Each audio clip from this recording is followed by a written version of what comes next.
So hello everyone दोस्तों, क्या हाल चाल आप लोगों का। तो आज है हमारा 1000 वीडियोस की सीरीज का 131 नंबर का वीडियो। सो फ्रेंड्स, आज का जो मैं क्वेश्चन ले रहा हूं वो है solve 2x minus 5y dx plus में 4x minus y d y is equal to 0, जहां पे हमें गिवन है y of 1 is equal to 4।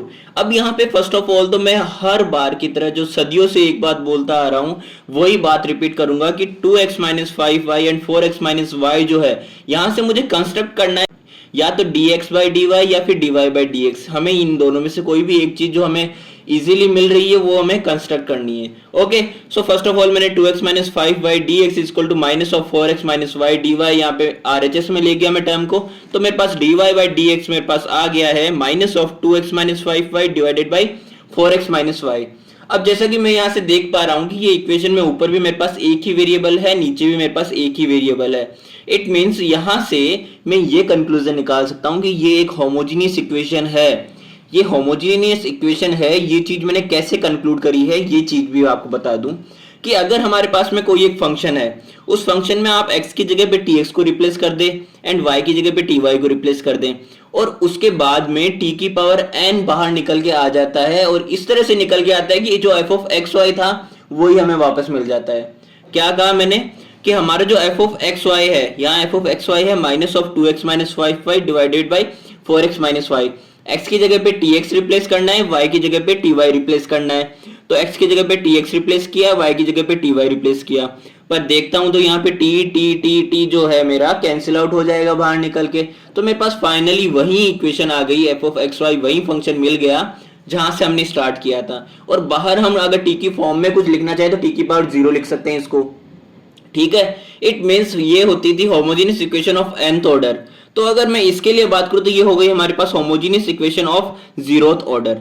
अब जो भी है किसी भी ऑर्डर की है तो होमोजेनियस इक्वेशन ना, और होमोजेनियस इक्वेशन के होने का मतलब है कि यहाँ पे आप होमोजेनियस इक्वेशन मेथड को अप्लाई करके इस डिफरेंशियल इक्वेशन को सॉल्व कर सकते हो। सो फाइनली हम होमोजेनियस इक्वेशन मेथड को अप्लाई करते हैं, जहां पे हमारे पास dy बाई डी एक्स हम ऑलरेडी निकाल चुके हैं। वहां पे हमें पुट करना है y is equal to v x को। Okay, y is equal to v x को पुट कर देंगे हम, बट हमें dy बाई डी एक्स भी चाहिए क्योंकि यहाँ पे y का with respect to x differentiation हो रखा है। जस्ट बिकॉज ऑफ दिस हमें बहुत साइड्स डिफरेंशिएशन करना पड़ेगा with respect to x। So dy by d x is equal to जब हम x को एज ए कांस्टेंट ट्रीट करेंगे तो हो जाएगा v का dv by d x, and जब v को एज ए कांस्टेंट ट्रीट करेंगे तो x का x के रेस्पेक्ट में 1 हो जाएगा, तो यहाँ पे v आ जाएगा।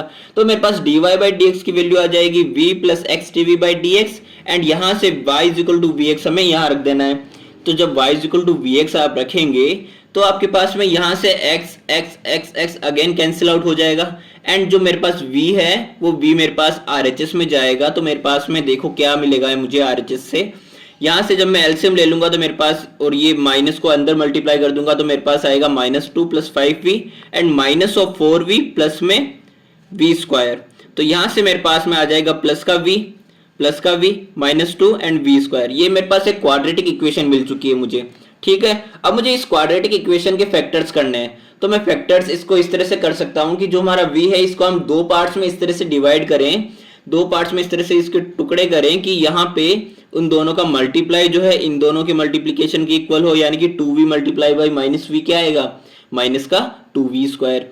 एंड इन दोनों को सॉल्व करने पे हमने जिसके टुकड़े करे वही पद हमें वापस मिल जाए, वही एक्सप्रेशन। तो यहाँ से 2v माइनस v क्या आ जाएगा, प्लस का v आ जाएगा। इट मीन्स ये हमारे फैक्टर्स हो सकते हैं, यहाँ से हम फैक्टर्स निकाल सकते हैं। तो मेरे पास v कॉमन लूंगा मैं फर्स्ट दो में से, तो v प्लस 2 आ जाएगा, -1 कॉमन लूंगा तो v प्लस 2 अगेन। तो ये v प्लस 2 मैंने ले लिया बाहर एंड v माइनस 1 ले लिया मैंने अलग। अब यहाँ से मेरे पास में डिवाइडेड बाई 4 माइनस v हो जाएगा एंड इक्वेट कर देंगे x dv बाई dx की, जो हमारा ऊपर से चला आ रहा था। अब हमें यहाँ से v और x की वैल्यूज चाहिए, तो मुझे इन दोनों की जो वेरिएबल्स है इनको इनके डिफरेंशियल के साथ में सेपरेट करना पड़ेगा। देखिए हमारे पास में ये v है, ये डिफरेंशियल ऑफ v है, ये x है, ये डिफरेंशियल ऑफ x है।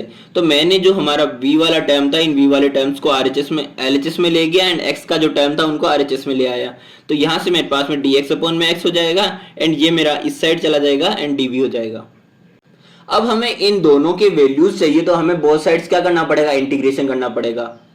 सो दोस्तों फर्स्ट ऑफ ऑल मैं एलएचएस में हमारे पास जो इक्वेशन है इसके मैं कर रहा हूँ इंटीग्रेशन।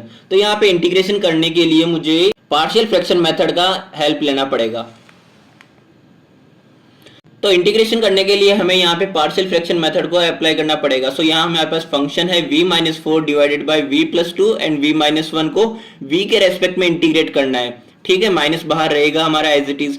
तो आप फर्स्ट ऑफ ऑल तो ये चेक करिए, यहाँ पे हमारे पास जो डिनोमिनेटर है इसमें non repeated, first of all तो इन दोनों की पावर्स क्या है 1 है, it means non repeated and linear factors है, यानी कि v है, v स्क्वायर नहीं है या v क्यूब नहीं है, तो ये linear factors and non repeated है। तो जब ये वाला केस हमारे पास होता है तब हम पार्शियल फ्रैक्शन मेथड किस तरह से अप्लाई करते हैं कि a अपॉन में जो हमारा फर्स्ट फैक्टर है v+2 प्लस b अपॉन में सेकंड फैक्टर है v-1।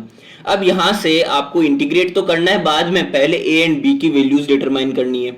ओके, तो आप a एंड b की वैल्यूज डिटरमाइन करने के लिए इनका एलसीएम लेंगे फर्स्ट ऑफ ऑल। तो एलसीएम लेंगे तो मेरे पास ये वाला टर्म ये वाले टर्म से कैंसिल आउट हो जाएगा and a of v-1 plus b of v+2 आ जाएगा मेरे पास।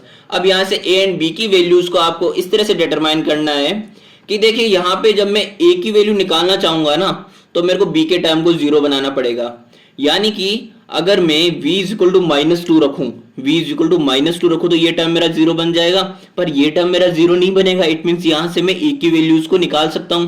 तो यहां पे जब मैं v -2 रखूंगा तो -2 -1 क्या आ जाएगा, माइनस का 3 आ जाएगा। तो माइनस का 3a इज इक्वल टू -2 -4 क्या हो जाएगा, माइनस का 6 एंड माइनस मल्टीप्लाई होके 6 आ जाएगा, यानी कि -3a इज इक्वल टू 6 आ गया। अब -3 से मैं डिवाइड करता हूं तो -2 आ जाएगी a की वैल्यू। सेम इसी तरह से आपको जो हमारा b है उसकी वैल्यू भी निकालनी है कि आप a को पहले 0 कर दो, यानी कि v 1 रख दोगे तो ये 0 हो जाएगा।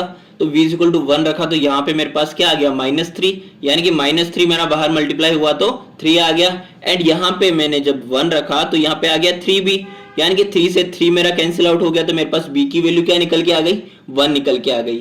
अब हम वापस से हमारे आ जाते हैं इंटीग्रेशन के टर्म पे, जहां से हमारे पास में क्या था कि हमने -2 dv बाई v+2, ये 2 मेरे पास -2 आया है ना a की वैल्यू, एंड प्लस में b जो था हमारा, ये देखिए यहां से b की वैल्यू हमने रख दी यहाँ पे तो आ गया 1, तो b की वैल्यू हमने 1 रख दी तो मेरे पास में आ गया 1 अपॉन में v-1। अब इनका आप सिंपली इंटीग्रेशन कर सकते हो, तो यहाँ पे -2 मेरा एज ए कांस्टेंट बाहर आ जाएगा एंड ये आ जाएगा log ऑफ v+2 प्लस में log ऑफ v-1। तो ये था हमारा पार्शियल फ्रैक्शन से इंटीग्रेशन। अब हमने LHS का जब हमारे पास इंटीग्रेशन आ चुका है तो मैंने RHS वाले के साथ में लिख दिया है। RHS में हमारे पास 1 अपॉन में x था, जिसका x के रेस्पेक्ट में हमारे पास इंटीग्रेशन log x हो जाएगा, प्लस में इंटीग्रेटिंग कांस्टेंट log c ले लेंगे हम यहाँ पे। अब देखिए ये दोनों फंक्शन सेम है, यहाँ बेस सेम है दोनों का, तो हम दोनों को क्या कर सकते हैं, फंक्शंस को आपस में मल्टीप्लाई करके लिख सकते हैं log में, तो log cx हो जाएगा।